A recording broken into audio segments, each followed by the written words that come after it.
નમસ્કાર દર્શક મિત્રો, આપ જોઈ રહ્યા છો બી ઇન્ડિયા અને મહત્વની ખબરમાં સ્વાગત છે આપનું। આજના મુખ્ય સમાચારો પર હવે નજર કરીએ તો અમરેલીમાં માર્કેટિંગ યાર્ડમાં ઘઉંની ગુણીઓ ઉતારતા સમયે અકસ્માતે મજૂરો પર ગુણીઓ પડતા ઓછામાં ઓછા 6 લોકો ગુણી હેઠળ દટાઈ જતા ભારે ભાગદોડ મચી ગઈ હતી। તરત જ બચાવ અને રાહત કામગીરી હાથ ધરવામાં આવી હતી। જો કે દટાઈ ગયેલા લોકો પૈકી એકનું મોત થઈ ગયું હતું, અન્ય 5 લોકોને ઈજા થઈ હતી। ઘાયલ થયેલા 5 મજૂરોને તરત જ રાજકોટ અને અમરેલીની હોસ્પિટલમાં સારવાર માટે ખસેડવામાં આવ્યા હતા, જ્યાં તેમની સારવાર ચાલી રહી છે। આકસ્મિક રીતે આ ઘટના બની હતી।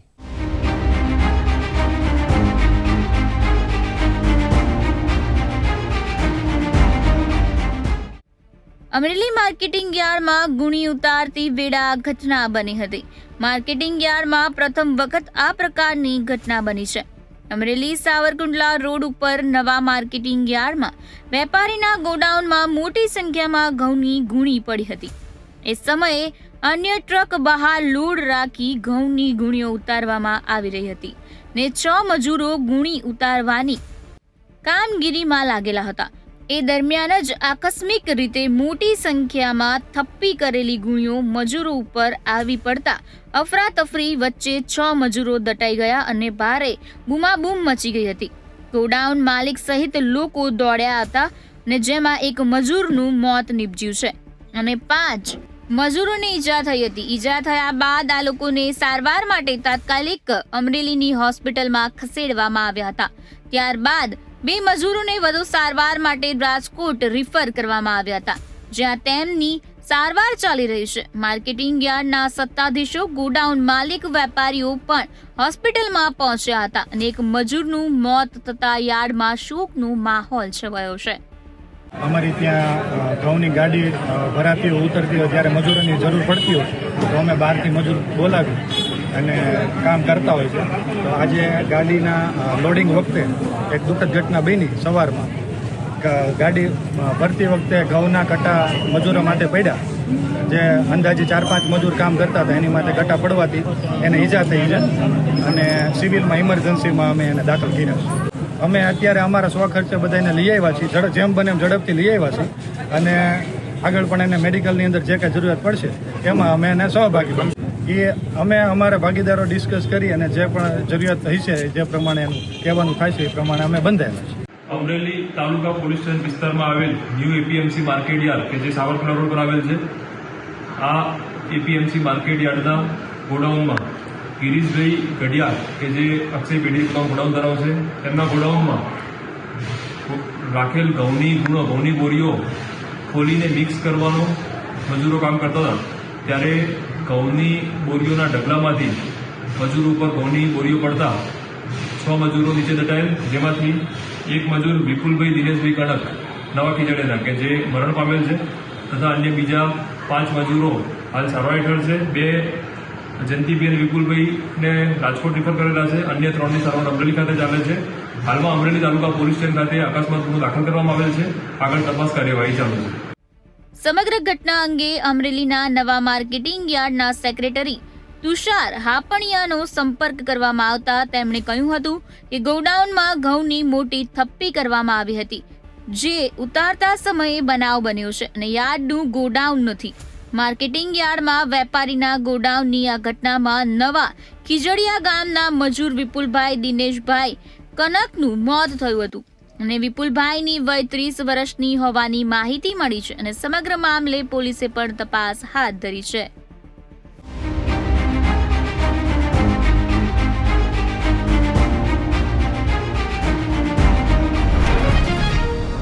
મહત્વની ખબરમાં વાત કરીએ સુરતની, તો સુરતમાં ફરીવાર તોફાન બાદ સ્થિતિ હવે સંપૂર્ણપણે કાબૂમાં આવી ગઈ છે। જોકે સ્થિતિ હજુ અજંપા ભરેલી બનેલી છે। ગણેશ પંડાલ પર પથ્થરમારો કરવામાં આવ્યા બાદ સ્થિતિ વણસી હતી, ત્યારબાદ તંગદિલી ફેલાઈ ગઈ હતી। પોલીસે હવે મોરચા સંભાળી લીધા છે। આ સંબંધમાં પોલીસે આક્રમક કાર્યવાહી કરીને 30 લોકોની ધરપકડ કરી લીધી છે। સરકાર પણ હવે એક્શનમાં દેખાઈ રહી છે।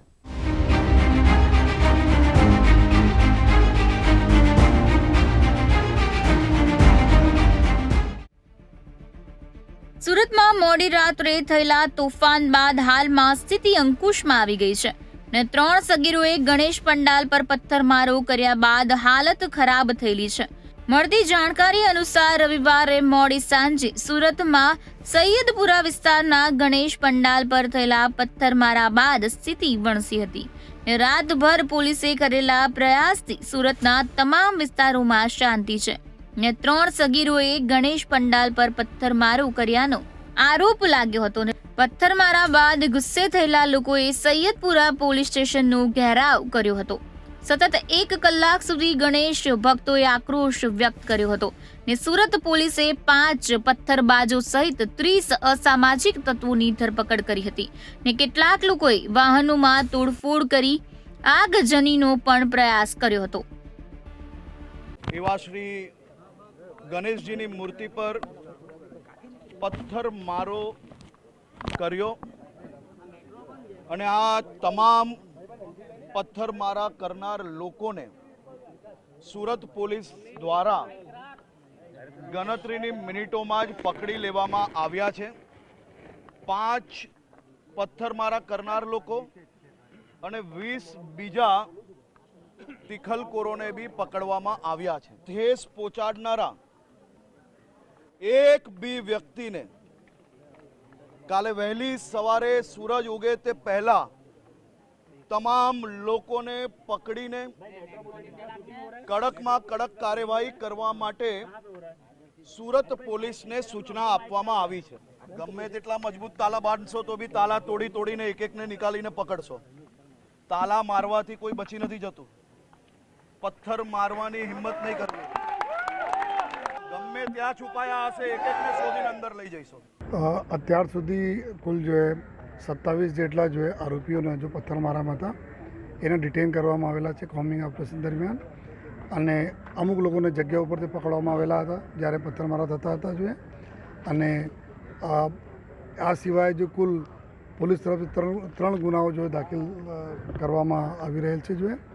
અને જેમાં એક જો ગણેશ પંડાળ ઉપર જો પથ્થરમારાના, બીજા અહીંયા જો ટોળા પથ્થરમારા કરે અને ત્રીજા એક કતારગામ દરવાજા પાસે જોઈએ અમુક ગાડીઓ જો સળગાવવામાં આવેલી હતી જોઈએ.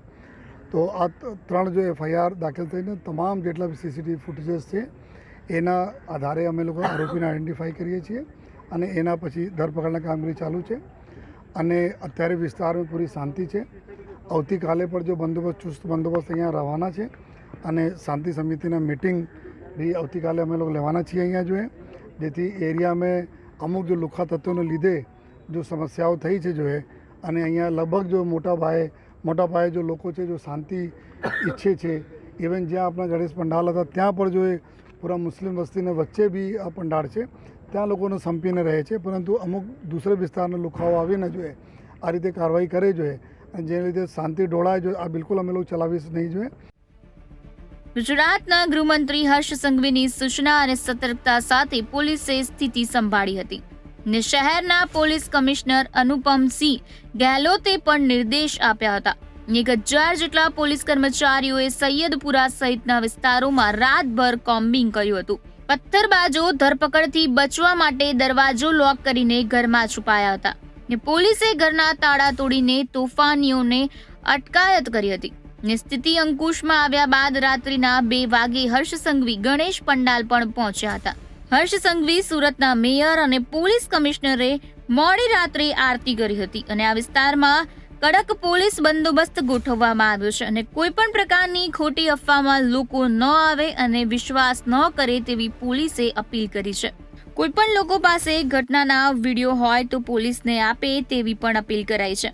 પથ્થરમારાની ઘટના બાદ રોષે ભરાયેલા લોકોએ પોલીસ ચોકીનો ઘેરાવો કર્યો હતો ને આ ઘટના બાદ ધારાસભ્ય પણ ઘટના સ્થળે પહોંચી ગયા હતા. અહીં તેમણે કહ્યું છે કે આરોપીઓને છોડવામાં આવશે નહીં ને પોલીસ કડક કાર્યવાહી કરશે તેવી ખાતરી આપી હતી.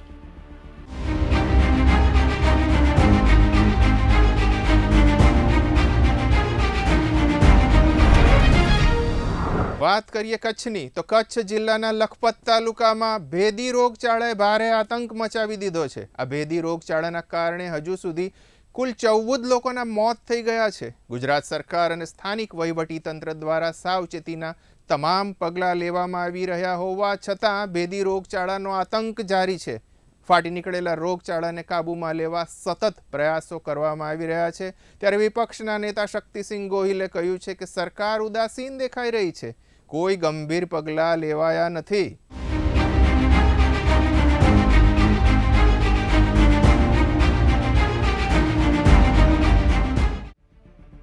લખપત તાલુકામાં ફાટી નીકળેલા રોગચાળાને લઈ વિપક્ષના નેતા શક્તિસિંહ ગોહિલે પોતાની પ્રતિક્રિયા આપતા જણાવ્યું છે કે કચ્છ જિલ્લાના લખપત તાલુકામાં ફાટી નીકળેલા રોગચાળાનો ભોગ આ વિસ્તારના લોકો બની રહ્યા છે અને હજુ સુધીમાં 14 લોકોએ જીવ ગુમાવ્યા છે. અને તેમણે કહ્યું છે કે સરકાર અને પ્રશાસનનું ધ્યાન દોરવા છતાં કોઈ નક્કર અને ગંભીર પગલાં લેવામાં આવ્યા નથી.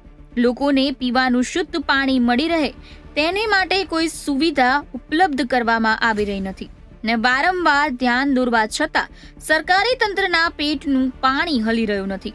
એક પણ જવાબદાર ઉચ્ચ અધિકારીએ હજુ સુધી લખપતના ગામોની મુલાકાત લીધી નથી ને નિષ્ણાંત ડોક્ટરોની ટીમો મોકલવાની માંગણી પણ તેમના દ્વારા કરવામાં આવી રહી છે ને તમામ જરૂરી લેબોરેટરી ટેન્ટ થવા જોઈએ તેવી માંગણી ઊભી કરી છે અને લોકોના જાનમાલના રક્ષણની જવાબદારી સરકારની છે. આમાં બેદરકારી કોઈ પણ કિંમતે ચલાવી લેવાય નહીં. ત્યારે @CMO ગુજરાત @ભૂપેન્દ્ર BJPજીને વિનંતી કરું છું કે તાત્કાલિક સિનિયર અધિકારીઓને રોગચાળાથી પ્રભાવિત વિસ્તારમાં મોકલે અને પરિસ્થિતિને કાબૂમાં લેવા યોગ્ય કાર્યવાહી કરે. કચ્છ જિલ્લાના લખપત તાલુકામાં 14 વ્યક્તિઓના માત્ર આ ગણતરીના દિવસોમાં મૃત્યુ થયા છે. આજથી 4 દિવસ પહેલા મેં સરકારી તંત્રનું ધ્યાન દોર્યું હતું. જ્યારે આ રોગની શરૂઆત થઈ હતી, લોકો હોસ્પિટલમાં જવા લાગ્યા હતા અને 2 મૃત્યુ થયા હતા કે તરત જ સરકારનું પણ ધ્યાન દોર્યું, જવાબદાર અધિકારીઓનું પણ ધ્યાન દોર્યું, પરંતુ કોઈ જ ગંભીરતા નહીં લેવાવાના કારણે આ ગણતરીના જ દિવસોમાં કચ્છ જિલ્લાના લખપત તાલુકાના બેખડા, સાંધ્રો, મોરનગર, મેડી, ભારાવાંઢ, વાલાવારી અને લાખાપાર ગામોમાંથી 14 વ્યક્તિઓના મૃત્યુ થયા છે. માણસના જીવનથી વધારે કિંમતી બીજું કશું જ ના હોઈ શકે. મને દુઃખ એ વાતનું છે કે ધ્યાન દોરવા છતાં, સ્થાનિક લોકોએ પણ વારંવાર કહેવા છતાં સરકારી તંત્રના પેટનું પાણી નથી હલતું. એક પણ જવાબદાર ઉચ્ચ અધિકારીએ હજી સુધી લખપત તાલુકાના ગામોની મુલાકાત નથી લીધી.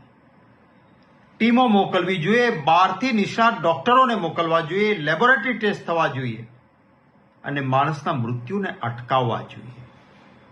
ચોખ્ખું પીવાનું પાણી પણ ત્યાં હજી નથી પહોંચી રહ્યું. મચ્છરોનો અતિશય ઉપદ્રવ છે.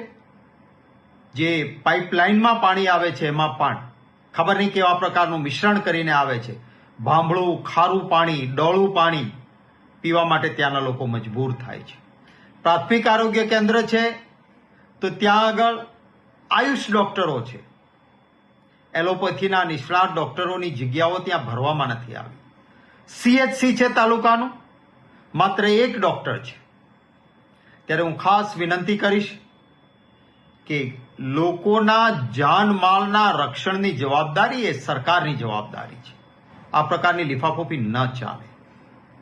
માનનીય મુખ્યમંત્રીશ્રીને વિનંતી છે કે તાત્કાલિક સિનિયર અધિકારીઓને ત્યાં મોકલો, પરિસ્થિતિને કાબૂમાં લો.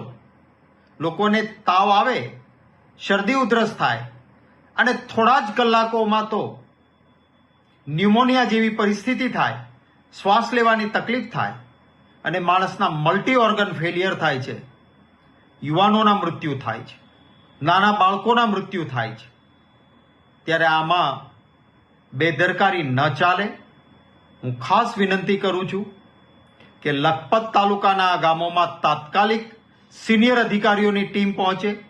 આરોગ્ય વિભાગના નિષ્ણાત ડોક્ટરોની ટીમ, માત્ર 2-4 નર્સિંગ સ્ટાફ કે એકાદ ડોક્ટરને મોકલવાથી નહીં ચાલે. મેં ગામો ગણાવ્યા છે. આટલા બધા ગામોમાં જ્યારે અસર છે ત્યારે એક ગામ માટે નિષ્ણાતોની ટીમ જાય અને જે પાણીની મુશ્કેલી છે, જે પાણી જ આવે છે એ પીવાલાયક પાણી નથી, તો એની પણ ચિંતા કરવામાં આવે અને મચ્છરોનો જે ઉપદ્રવ છે, રોગચાળો જે ફાટી નીકળ્યો છે એને તાત્કાલિક કાબૂમાં લેવામાં આવે એવી ખાસ વિનંતી કરું છું. કચ્છમાં ભેદી રોગચાળાની સ્થિતિ વચ્ચે લોકોને સાવધાન રહેવા માટેની અપીલ સતત કરવામાં આવી રહી છે અને તકેદારી રાખવા માટે કહેવામાં આવ્યું છે.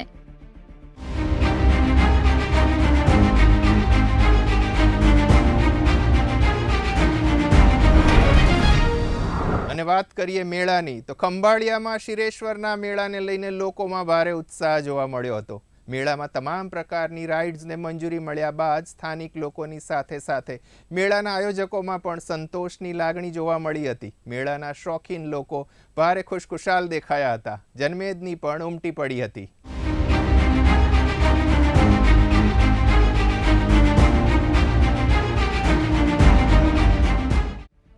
ખંભાળિયા શહેર નજીક આવેલા શક્તિનગર ગ્રામ પંચાયત સ્થિત શ્રી શિરેશ્વર મહાદેવ મંદિરના વિશાળ પટાંગણમાં યોજાયેલા શિરુ તળાવના લોકમેળામાં હજારોની સંખ્યામાં મેળા શોખીન લોકો ઉમટી પડ્યા હતા અને લોકોએ મોડી રાત્રે સુધી લોકમેળાની મોજ માણી હતી.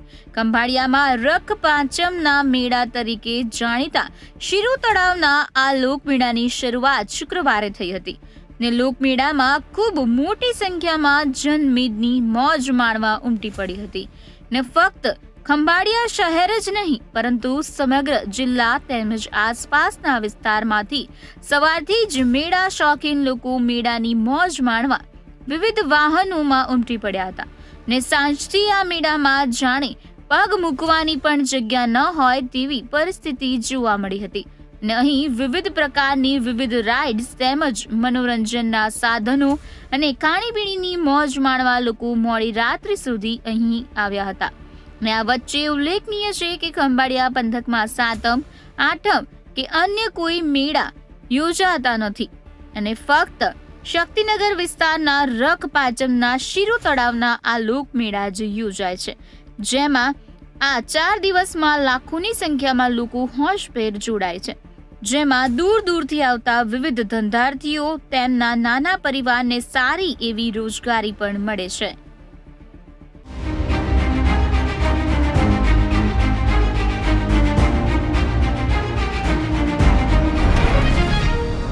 અમદાવાદ સહિત રાજ્યના અનેક ભાગોમાં રખડતા ઢોરની સમસ્યા પ્રવર્તી રહી છે. રખડતા ઢોરના દૂષણને રોકવા માટે વહીવટીતંત્ર તરફથી અસરકારક પગલાં લેવામાં આવી રહ્યા નથી, જેના કારણે આ તકલીફ અકબંધ રહી છે. આના કારણે સ્થાનિક લોકો જોરદાર રીતે હેરાન થઈ રહ્યા છે, મોટી દુર્ઘટનાનો શિકાર થઈ રહ્યા છે, કેટલાકને તો ગંભીર પ્રકારની ઈજા પણ થઈ ચૂકી છે. ટ્રાફિક જામની સ્થિતિ જોવા મળી રહી છે.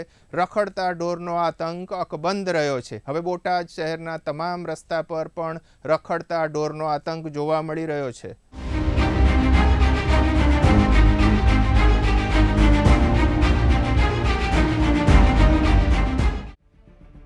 બોટાદ શહેરના મુખ્ય માર્ગો પર તેમજ વિવિધ વિસ્તારોમાં રખડતા ઢોરનો આતંક અકબંધ રહ્યો છે. ઠેર ઠેર રખડતા ઢોર જોવા મળી રહ્યા છે. બોટાદ શહેરના શાક માર્કેટ વિસ્તાર, tower road, Paliyad road, Gadhada road, Bambhan road, હવેલી ચોક સહિતના વિસ્તારોમાં રખડતા પશુઓ બરોબર રસ્તા વચ્ચે અડીંગો જમાવીને બેસી જાય છે. રસ્તા પરથી પસાર થતા વાહન ચાલકો તેમજ રાહદારીઓ હેરાન પરેશાન થઈ રહ્યા છે. બોટાદ શહેરમાં રખડતા પશુઓના ત્રાસને કારણે અનેક અકસ્માતો પણ સર્જાઈ રહ્યા છે. ભારે નુકસાન પણ થઈ રહ્યું છે. વાહન અકસ્માતના બનાવો બની રહ્યા છે. કેટલાક લોકો તો પોતાના જીવ ગુમાવી ચૂક્યા છે. બોટાદ શહેરના આગેવાનોએ અનેકવાર તંત્રને રજૂઆત કરી છે, તેમ છતાં તંત્ર દ્વારા કોઈ કાર્યવાહી કરવામાં આવી રહી નથી. ત્યારે તાત્કાલિક ધોરણે રખડતા પશુઓને રસ્તાઓ પરથી હટાવીને યોગ્ય જગ્યાએ ખસેડવામાં આવે તેવી શહેરીજનો માંગ કરી રહ્યા છે. સાહેબ, આ કોન્ટ્રાક્ટ બોટાદ નગરપાલિકા દ્વારા કોઈ એજન્સીને આપેલો છે. કઈ એજન્સી છે એ ખબર નથી, પણ કોન્ટ્રાક્ટ આપવામાં આવ્યો છે એવી ખબર છે થોડી ઘણી. પણ છતાંય આ રોડ ઉપર તમે જો, દરેક રોડ ઉપર આવા ઢોરો પશુઓ રખડે. ઘણીવાર રજૂઆતો કરી ચીફ ઓફિસર સાહેબને કે બોટાદમાં આવા રખડતા પશુઓ જે રોડ ઉપર રખડે છે તે તમે કોન્ટ્રાક્ટ પણ આપેલો છે, તો પછી કેમ આ પશુઓ રોડ ઉપર હજી બેઠા છે અને લોકોને કેટલી મુશ્કેલીનો સામનો કરવો પડે છે. આને તાત્કાલિક ધોરણે આમને પકડી અને જ્યાં ક્યાંય મૂકવાના આવતા હોય પાંજરાપોળમાં કે કોઈ પણ જગ્યાનું સ્થાન રાખેલું હોય ત્યાં બાંધી અને ત્યાં રાખવો જોઈએ અને ઘાસચારો પાણી જે કાંઈ વસ્તુ એની જે દેવી જોઈએ આમાં ખાનગી પણ હોય છે અને માલિકીના પણ હોય છે અને રખડતા ઢોર પણ હોય છે. તો જે માલિકીના હોય તેને તો ઘરે રાખવાના હોય અને એને જો રોડ ઉપર રખડતા હોય તો એની ઉપર 5,000ના દંડની જોગવાઈ છે.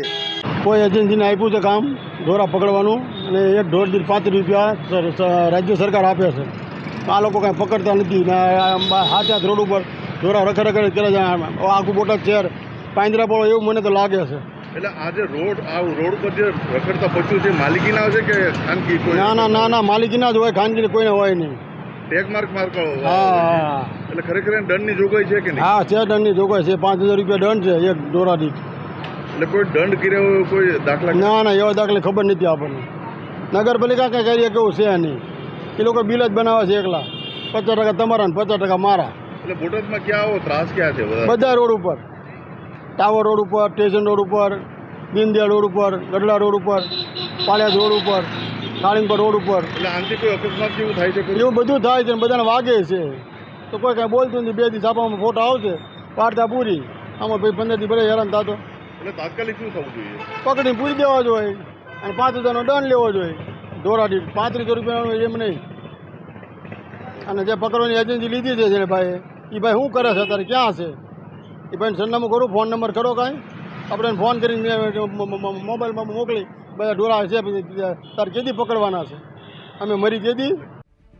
રખડતા ઢોરની સમસ્યાને દૂર કરવા માટે વર્ષોથી માંગણી જુદા જુદા વિસ્તારોમાં કરવામાં આવે છે, પરંતુ આ સમસ્યા અકબંધ રહી છે. આને લઈને કેટલાક વિકલ્પો રહેલા છે, જોકે તંત્ર દ્વારા ગંભીર પ્રકારના પ્રયાસો કરવામાં આવી રહ્યા નથી.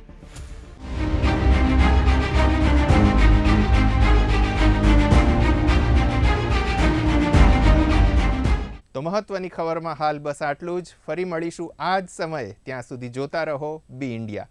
નમસ્કાર.